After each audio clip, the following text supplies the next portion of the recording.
காவல்துறையில போய் நீங்க பெட்டிஷன் கொடுத்தீங்கன்னா, ஒரு புகார் மனு கொடுத்தீங்கன்னா, புகார் மனுவுக்கும் புகார் மனுவுல இருக்கக்கூடிய கண்டென்ட்டுக்கு இங்க என்னைக்குமே மதிப்பு இல்ல.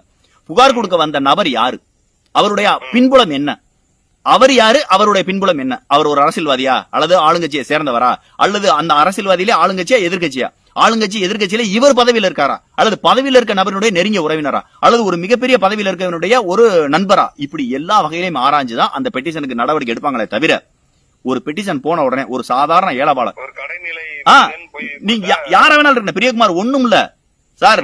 நான் உட்கார்ந்து இருந்த இடத்துல நான் பஸ்ல உட்கார்ந்துருச்சு சார். பஸ்ல உட்கார்ந்து என் பக்கத்துல உட்கார்ந்து என்கிட்ட பிட் பாக்கெட் அடிச்சிட்டான் சார், என் மொபைல் எடுத்துட்டா சார் போய் சொல்லி பாருங்களேன். நீ உன் பொருளை பத்திரமா வச்சிருக்க மாட்டியான்னு அவனுக்கு தான் அட்வைஸ் பண்ணுவாங்க. அவனுக்கும் தூக்கி போட்டு 4 வெளுவெளுப்பாங்களே தவிர அவன் கம்ப்ளைண்ட் எடுக்க மாட்டான். உடனே அந்த பஸ்ஸை வழி நடத்துங்க, சிங்கம் படம் சூர்யா மாதிரி உடனே ஜீப் எடுத்துட்டு போய் அந்த பேருந்தை சேஸ் பண்ணி அந்த பேருந்துல இருந்த நபர்கள் எல்லாம் யாருன்னு பார்த்து அவர்களை பூராத்தையும் விசாரிச்சு உடனே அந்த கைபேசியவோ அவங்கள்ட்ட பிட் பாக்கெட் அடிச்ச பணத்தை மீட்டு கொடுக்க மாட்டாங்க.